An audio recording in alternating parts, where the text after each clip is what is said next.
Buenos días, hermanos. Dios les bendiga.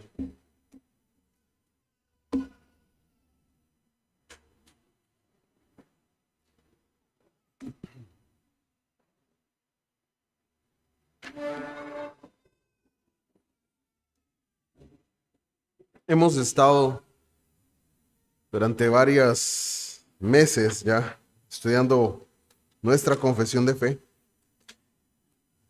Nos declaramos a sí mismo, a nosotros mismos como una iglesia confesional, una iglesia que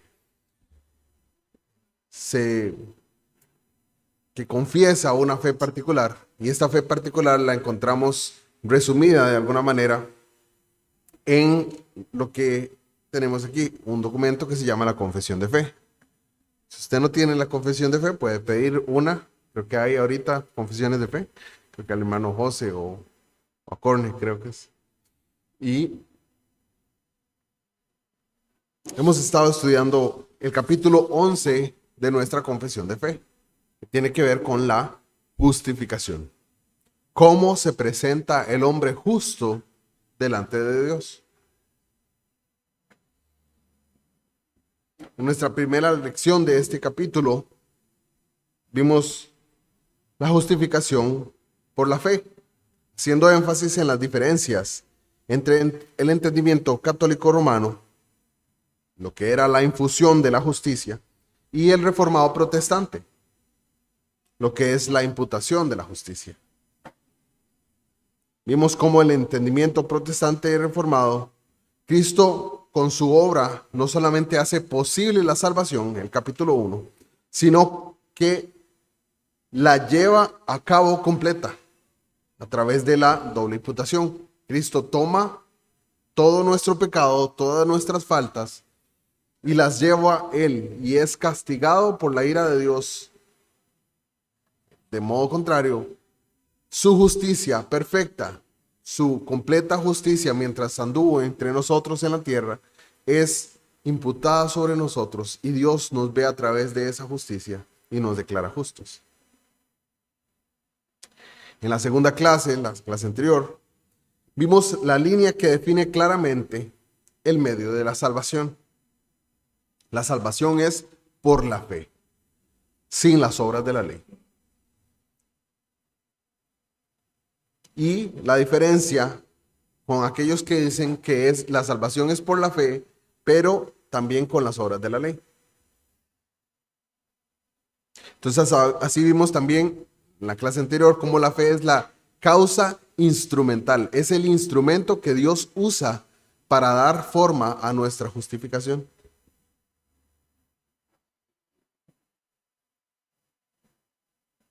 Esa fe que Dios da no es una fe muerta, sino una fe viva, una fe que no requiere un fruto para traer justificación, pero sí una fe que va a dar como fruto las obras de la ley, las buenas obras.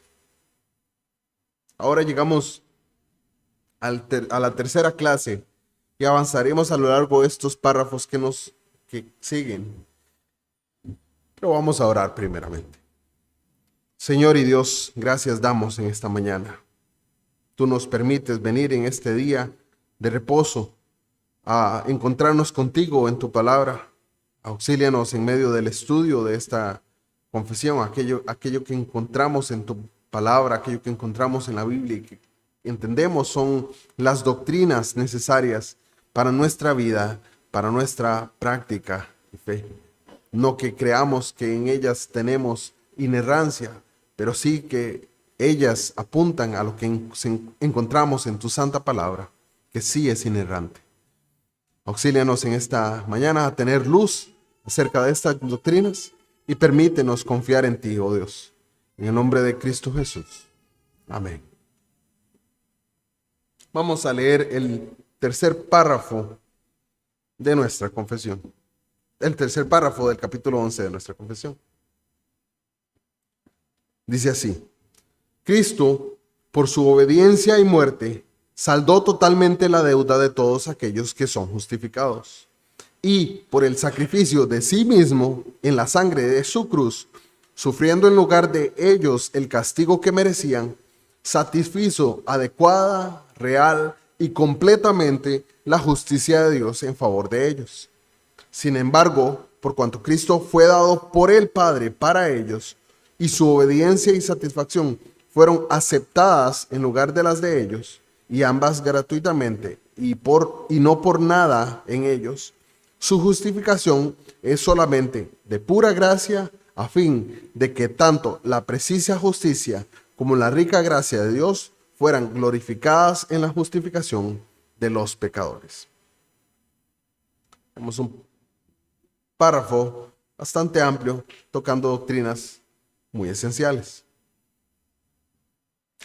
Como ya conocemos, debido a nuestro pecado, somos deudores de Dios y no podemos de ninguna manera pagar nuestra deuda con Él.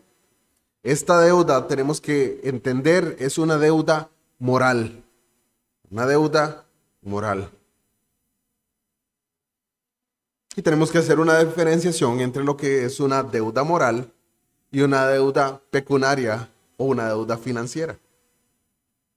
Una deuda moral es aquella en contra de la ley de Dios. Y una deuda financiera es aquella que, bueno, tomé prestado, me prestaron cierto dinero y tengo una deuda por pagar. O compré algo financiado y tengo que irlo pagando en determinadas cuotas y entonces debo ese dinero. A diferencia de una deuda moral, es una deuda en contra del carácter de alguien. Por ejemplo, yo podría deberle al hermano José Andrés 10,000 colones. Esa es una deuda financiera. Pero podría haberle debido al hermano José Andrés la deuda de haberlo insultado en cierto momento. Esa es una deuda moral. ¿Okay? Algo que va en contra de su carácter, en contra de su persona completamente. No algo que necesariamente fue un trámite que hicimos anteriormente. Esa es la diferencia entre una deuda moral y una deuda pecuniaria o financiera. Ante Dios, lo que nosotros tenemos es una deuda moral, no una deuda financiera. No es algo que con oro ni con plata se pueda pagar. Es una deuda moral delante de Él.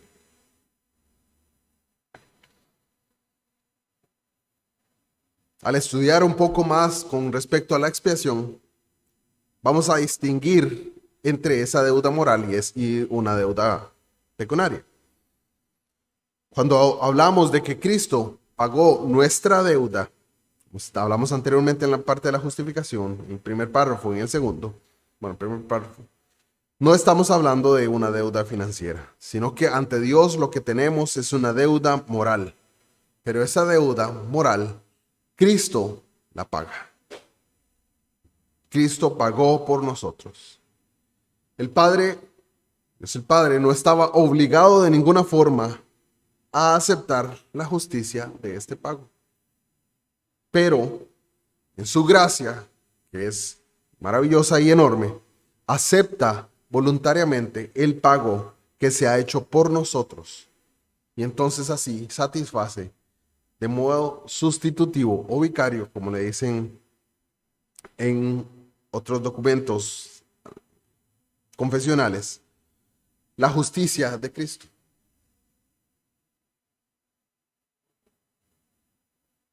Él acepta voluntariamente el pago que Cristo ha hecho por nosotros.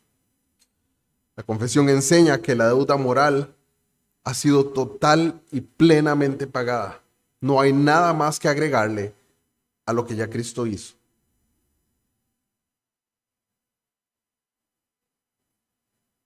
De modo que el corazón de la doctrina de la justificación está en el concepto de la remisión del pecado.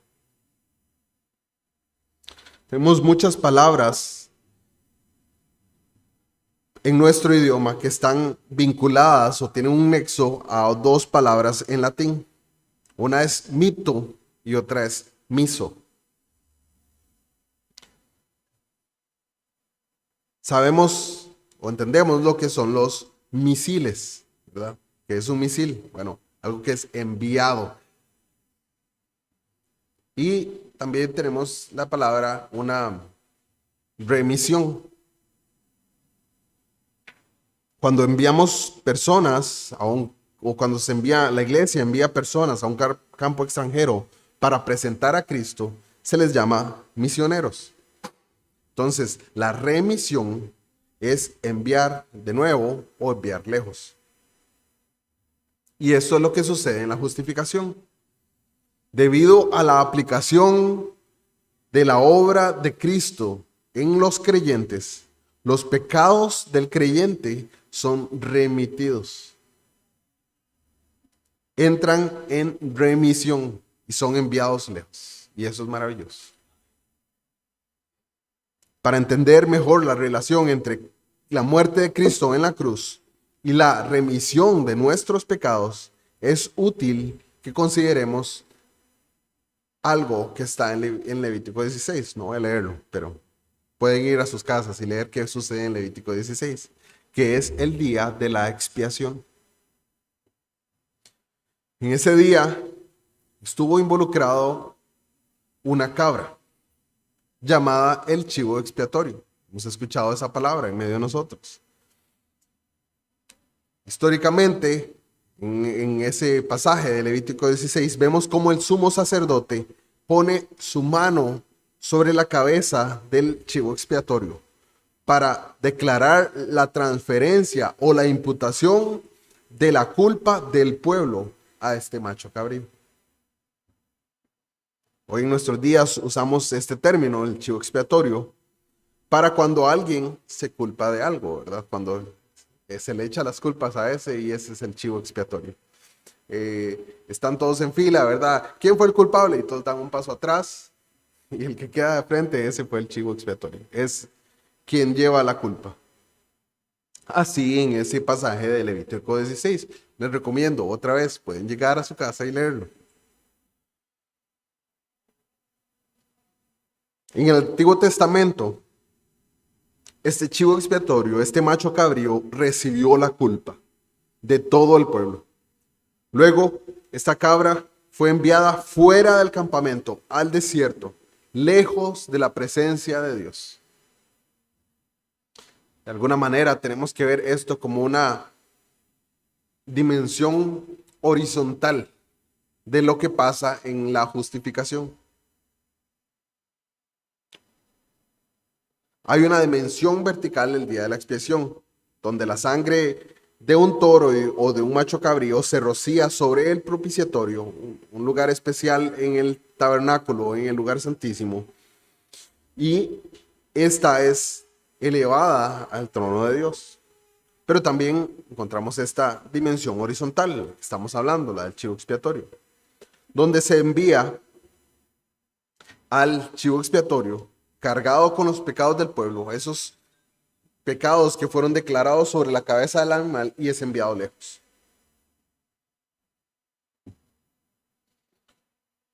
De manera muy similar, Jesús no solo satisfizo las demandas de la justicia y la ira de Dios al tomar el castigo de Dios por nosotros, sino que también Jesús se convirtió en ese chivo expiatorio. Él cargó con nuestros pecados y los alejó de nosotros. Los quitó de nosotros. Recordemos que Cristo fue asesinado bajo la ley romana, no bajo la ley judía. Él murió en una cruz. La ley judía declaraba que Cristo, si era culpable, debía ser asesinado, apedreado. Pero él no murió apedreado, murió en una cruz, lo cual era maldición. Esta era una forma de los pueblos paganos fuera de Israel de matar a los culpables. Él fue muerto no solamente en una cruz romana, sino también lejos del pueblo, fuera de la ciudad. Recordemos que él tuvo que cargar su cruz y caminar hasta el monte de la calavera, donde fue muerto, donde fue crucificado. Así, Cristo fue asesinado como una maldición en las afueras de Jerusalén. Y vemos en cada detalle de la muerte de Jesús que Él cumplió las profecías del Antiguo Testamento acerca de ese Mesías que habría de venir. Él es quien llevaría en sí mismo los pecados de su pueblo, siendo también cortado, ¿verdad? Como dicen muchos pasajes que hablan en forma pactual, ¿verdad? Cuando se habla, cuando se le da el mandamiento a Abraham acerca de cortar el prepucio de los niños, eh, se habla de que el que no lo haga será cortado. O también cuando no cumpla la ley en Moisés, ¿verdad? El que no cumpla todos los mandamientos de esta ley será cortado de su pueblo. Así Jesús es cortado de su pueblo al ser crucificado fuera.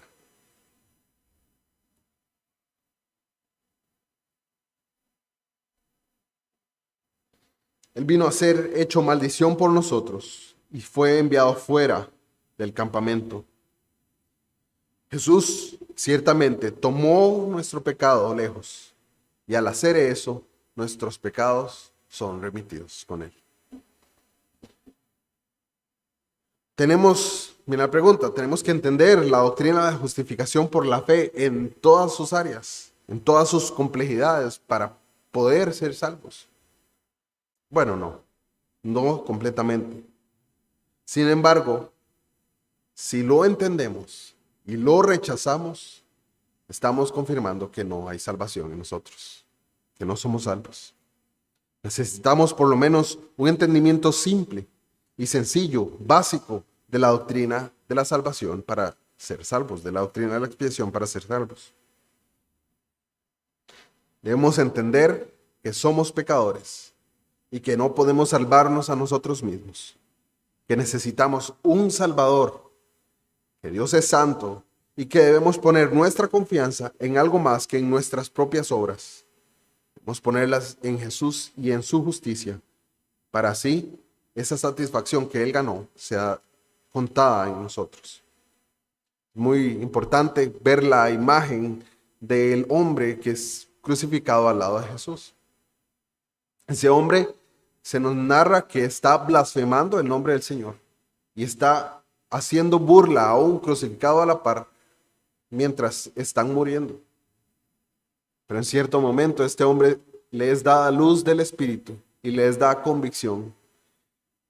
Tanto así que pide al otro que está crucificado al otro lado que calle, que haga silencio, que él no es culpable. Jesús no es culpable. Nosotros sí, le dice. Y ese es el entendimiento que cualquier persona que llegue a la salvación debe tener. Ese es simple y sencillo. Yo soy culpable, Jesús no. Él puede salvarme. Y esa es la sencillez del Evangelio. Pero mientras más luz se nos da, más debemos aferrarnos a estas convicciones. Debemos poner nuestra confianza en su obra plena y completa. El punto central de la justificación por la fe, solamente por la fe, es que la justificación es solamente por Cristo. No es Cristo ayudándonos, ni obrando en nosotros como un ayudador, sino es Cristo obrando por nosotros en términos de toda su obediencia perfecta mientras anduvo aquí en la tierra. Su obediencia activa. Él satisfizo activamente todas las demandas de la ley. Y pasivamente recibió el castigo por nuestro pecado en la cruz.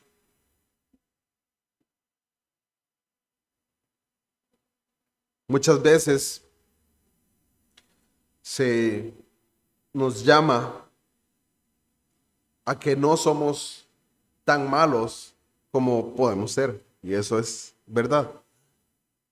Ninguno de nosotros, gracias a Dios, o el mundo entero, gracias a Dios, no es todo lo malo que puede ser.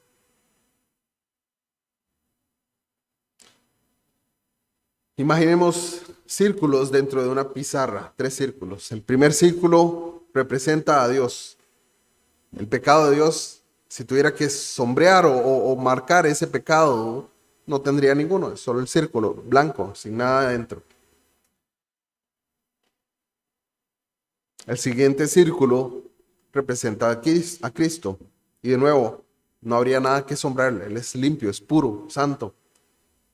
Y el tercer círculo representa a la humanidad. Si fuéramos humanistas, pondríamos muy poco sombreado sobre ese círculo. Es como uno por aquí, otro por allá y más o menos. El punto de vista humanista dice que el pecado está en la parte exterior, afuerita un poquito delineado, pero no en el centro de la humanidad. Si tomáramos de vista si tomáramos en cuenta la visión semipelagiana, sombrearíamos bastante, o la mitad tal vez. Iríamos ahí un 50-50, más o menos. Una pequeña área del círculo siempre quedaría sin afectación por la caída. El punto de vista protestante reformado es que todo el círculo de la humanidad está sombreado. Está cargado y lleno de todo el pecado nuestro. Nuevamente, eso no significa que todos seamos todo lo malo que podemos ser, pero sí significa que el pecado está en el centro mismo de nuestro ser y toca cada parte y cada área de nuestras vidas. En el círculo de Cristo no hay pecado, está limpio, porque Él obedeció plenamente la ley de Dios, siendo perfecto y ganando así la bendición de Dios. Nosotros no tenemos mérito, solamente culpabilidad. Por lo que nunca debemos pedir la justicia de Dios. Señor, sé justo a mí. Alguien daba un ejemplo, creo que era Arcis Pro, daba un ejemplo de cómo en un examen él era profesor y tiene una clase y tiene 3 proyectos. Dio 3 proyectos a los alumnos. Los alumnos, para el primer proyecto tenía una fecha de entrega. Llega la fecha de entrega del primer proyecto y todos se atrasan. Una gran cantidad se atrasa. Dice, profesor, nos atrasamos, denos más tiempo, por favor. Okay. Él extiende un poco el tiempo. Muchos lo entregan en esta nueva fecha. Para la segunda fecha de entrega, más alumnos se atrasan. Y le piden de nuevo, por favor, es que estamos muy cargados de exámenes, de otras materias. Ok, está bien, extiende el periodo y les da unos días más. Se acerca la tercera fecha y él anuncia, no voy a dar una extensión. Viene la fecha y casi que toda la clase dice, no la trajimos, no pudimos, no, es que estamos muy cargados, muy cansados, hay demasiadas cosas que hacer. Dice, el que la trajo hoy tiene calificación, el que no, tiene un 0. Y los alumnos empiezan a decirle, ¿verdad? ¿Qué pasa? Que eso no es justo. Y dice, ok, ¿quién fue el que dijo eso? Levanta, eso no es justo. Ok, usted quiere justicia, entonces ninguno de sus trabajos anteriores vale. Porque si usted lo que quiere es justicia, voy a ser justo con usted. Y eso es la justicia. ¿Sí? Toda la gracia que fue extendida a ellos en los periodos anteriores les fue quitada. Así para nosotros, si reclamamos justicia de Dios. Una y otra vez lo que necesitamos es su misericordia y su gracia extendida sobre nosotros.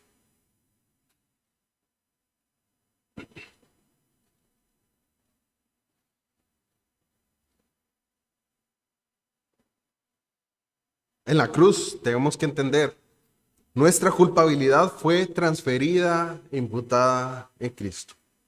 Él, Jesucristo, llevó toda nuestra culpabilidad, todo nuestro pecado por sí mismo.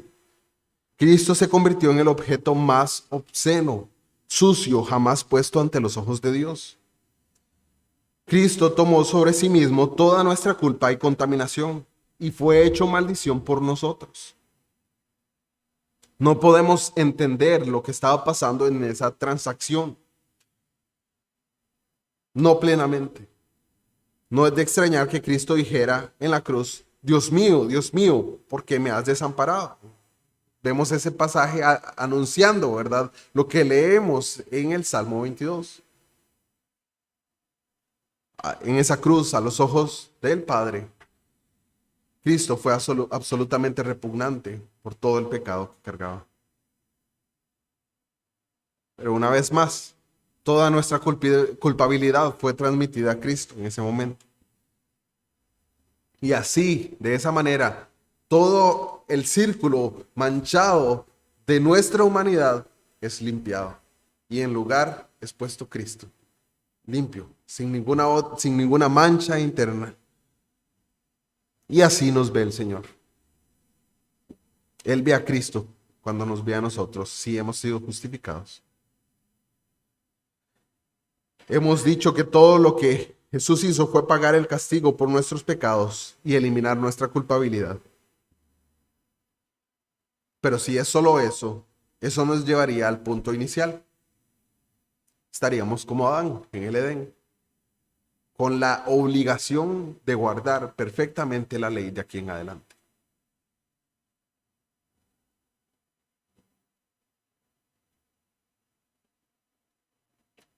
Aunque Adán y Eva estaban sin pecado, ellos se encontraban en un periodo de prueba y tenían que lograr una obediencia positiva para así recibir la recompensa, pero no pasaron la prueba. Si en este momento el Señor quitara todo nuestro pecado así y pudiéramos verlo de alguna manera, pero se nos obligara a vivir perfectamente de acuerdo a la ley de Dios, malas noticias, no podemos hacerlo.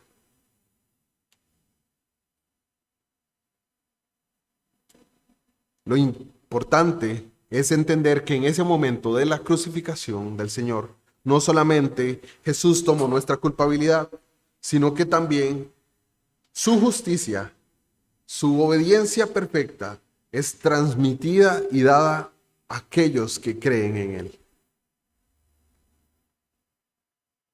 Todo lo que hace la fe es confiar en esa obra. La base de nuestra justificación no es nuestra fe, sino el mérito. Es la justicia de Cristo que nos es dada. Todo lo que hace la fe es confiar, aferrarse y recibir así la justicia de Cristo. La fe es nuestra respuesta subjetiva a las bases objetivas de nuestra salvación. La fe descansa sobre una doble transferencia.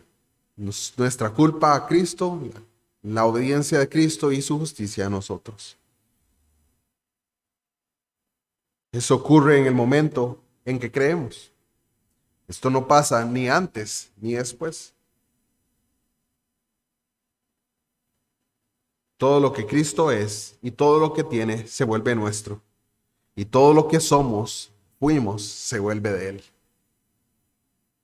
Eso pasa para que la justicia de Cristo, la justicia de Dios y la gracia de Dios, ambas sean glorificadas. En medio de la justificación de los pecadores, la justicia perfecta de Dios es honrada y glorificada, exaltada, levantada en alto, pero también la gracia y la misericordia de Dios son llevadas en alto y dadas a conocer. Este camino de salvación demuestra que Dios es tanto el justo como el que justifica al impío. Eso lo leemos en Romanos 3:26. Todo este proceso se manifiesta la justicia de Dios. ¿Por qué? Porque el pecado debe ser castigado. La justicia no es negociable. Ninguno de nosotros le agradará a un juez injusto. Alguien que llegue y, por ejemplo, alguno de nuestros familiares llega y es asesinado y el culpable está ahí enfrente del juez. Y el juez dice, salga. De por sí, ese sería un juez injusto. Un juez justo daría el pecado y la condenación a ese hombre. Dios es plenamente justo, pero también es misericordioso. Dios no negocia su justicia ni deja de ser justo. Él exige el pago de ese precio.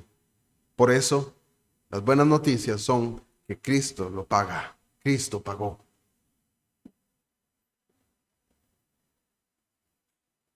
Él también demuestra una vez más su gracia y su bondad al recibir el pago de Cristo. ¿Cómo tenemos fe y confirmación de que el pago de Cristo, de la deuda nuestra, fue aceptado? Bueno, en una declaración muy importante, en la resurrección del Señor Jesucristo. Es importante que veamos eso como la aceptación del pago en nuestro lugar.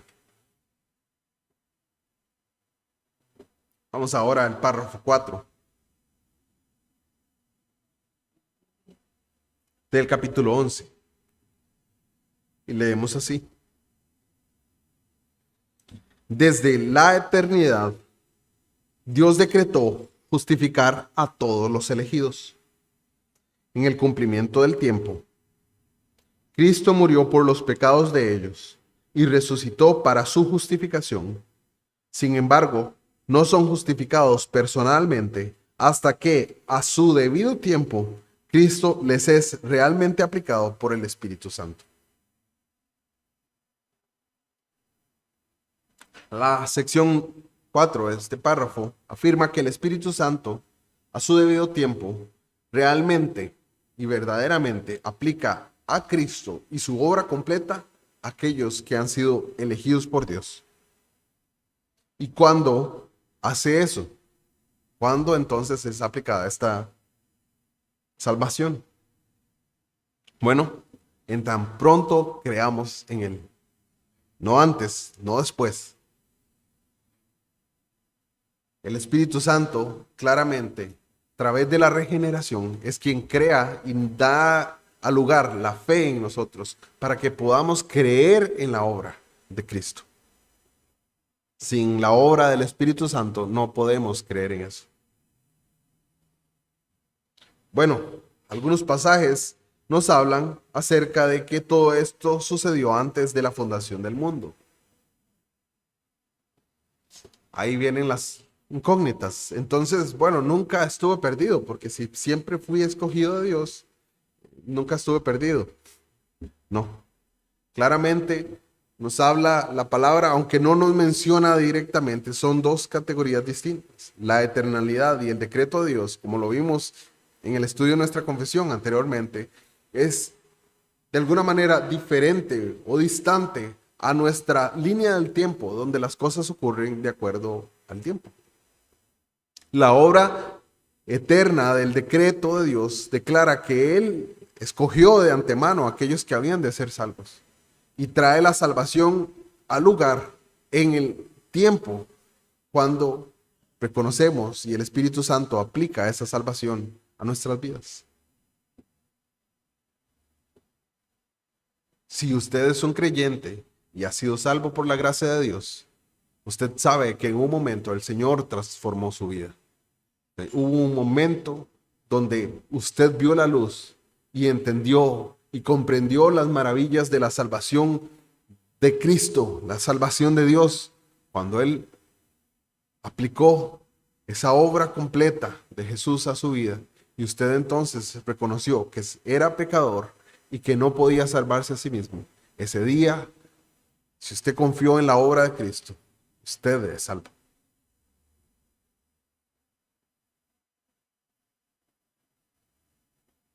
Es importante que creamos esto para que no erremos a la hora de que se nos consulte acerca de la salvación.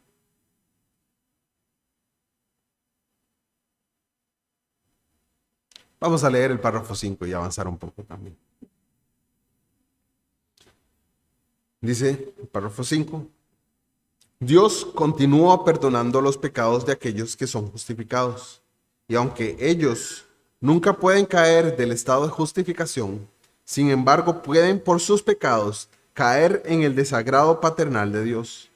Y en esa condición no suelen recibir la restauración de la luz de su rostro hasta que se humillen, confiesen sus pecados, pidan perdón y renueven su fe y arrepentimiento.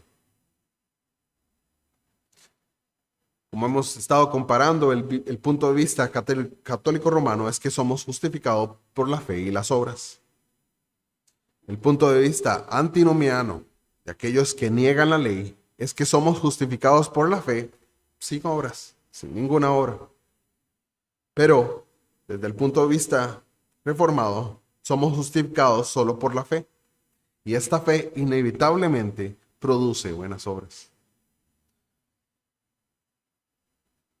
El punto de vista antinomiano, que dice que estamos justificados, aunque nunca produzcamos nuevas obras,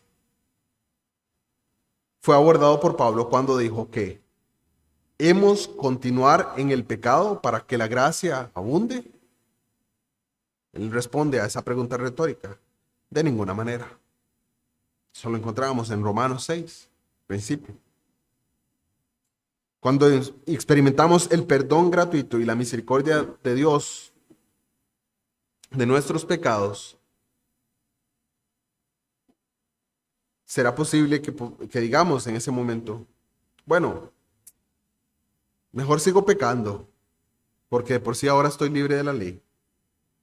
Esa actitud no es un fruto de arrepentimiento, sino todo lo contrario. Esa actitud de continuar en el pecado es fruto de perdición. Un arrepentimiento genuino, una fe auténtica, jamás dirá: voy a continuar en el pecado.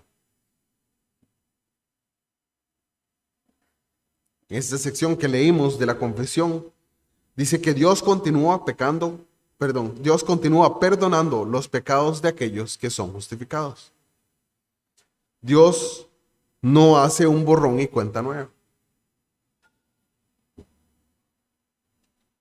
Él limpia completamente la pizarra que tenía nuestras anotaciones, nuestros pecados, y se encarga de mantenerlas limpias.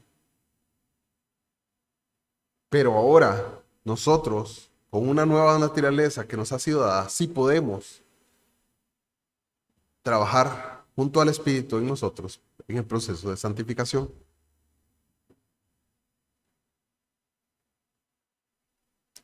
La única justicia por la que podemos ser justificados es la justicia de Cristo. De alguna manera, mientras vivamos en este mundo, en este cuerpo, seguiremos pecando. Pero el remedio a ese pecado, como creyentes, no es otro, sino es el mismo evangelio. Debido a nuestros pecados continuos, incurrimos en el desagrado de Dios. Dios no se agrada en su pecado. Usted, si es un creyente, no alegra a Dios al pecar, sino más bien se nos habla en la palabra que contristamos al Espíritu Santo que nos ha sido dado. Entendemos que nuestros pecados han sido perdonados en el momento en que somos justificados, pero ese momento es el inicio de un proceso de santificación. Ese proceso tardará toda nuestra vida, pero el Señor se encargará de darnos forma con la ayuda del Espíritu Santo. ¿Para qué? Para que un día, cuando nos presentemos frente a Él, seamos más como Cristo.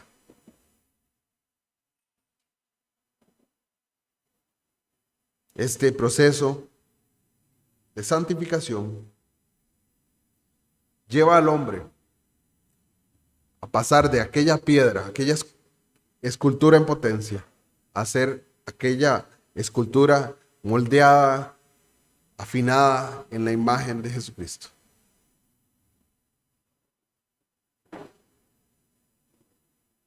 Recordemos que Dios no solo nos declara santos delante de sus ojos, sino que también comienza a hacernos santos. Esa lucha de la santificación es continua en nuestras vidas. Por eso debemos seguir luchando. Vamos a ir al párrafo 6 y vamos a concluir con el último punto.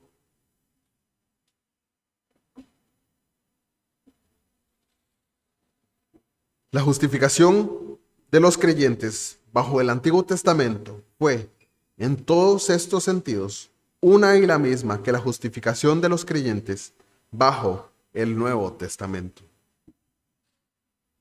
En este último párrafo del capítulo 11 de nuestra confesión, nos informa que los creyentes del Antiguo Testamento fueron justificados de la misma manera en que los creyentes del Nuevo Testamento son justificados. Abraham fue justificado por la fe en la promesa. Y la base de la justificación de Abraham fue la obra consumada de Cristo. Se nos recuerda en estos pasajes que Abraham, el Señor Jesús, recuerda que Abraham vio mi día. El Señor Jesús vio el día del Señor y se gozó. Abraham entendió que un Salvador vendría. Muchas veces no entendemos qué tan a profundidad vieron estos creyentes del Antiguo Testamento la gracia de Dios. Qué tanto entendimiento o conocimiento tuvieron. Claramente, Abraham, al ofrecer a su hijo Isaac, cuando él le hace, el joven hace la pregunta y le dice, veo el fuego, veo la leña, pero ¿dónde está el sacrificio? Abraham vio ese día y se gozó. Porque dijo, Jehová proveerá. Y esta frase es muy mal utilizada en nuestros días. Muchos la anuncian creyendo que el Señor les proveerá riquezas o cosas materiales. Pero Abraham lo que estaba viendo es que el Señor proveería un sacrificio. Que Abraham no necesitaba sacrificar a su hijo como los otros pueblos alrededor lo hacían. El mismo Dios proveyó para él en ese momento un cabro, un macho cabrío enredado en una zarza cerca. Pero también proveyó un cordero sin mancha que quita el pecado del mundo.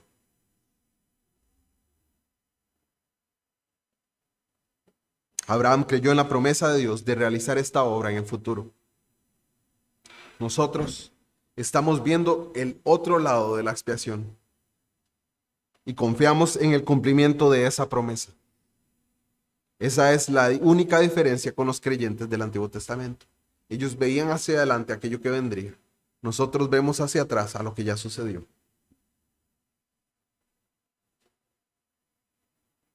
La obra objetiva para la salvación de Abraham, como para nuestra salvación, es Cristo y su obra.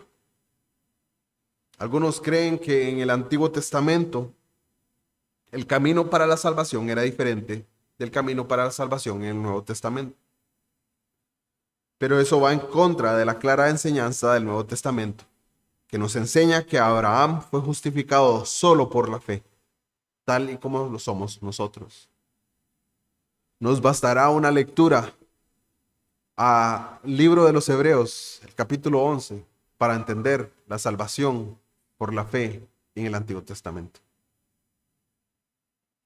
Les recomiendo ese otro pasaje y no lo veremos hoy porque estamos así despedidos. Esperamos el culto dominical ahorita a las 10:30. Señor les bendiga.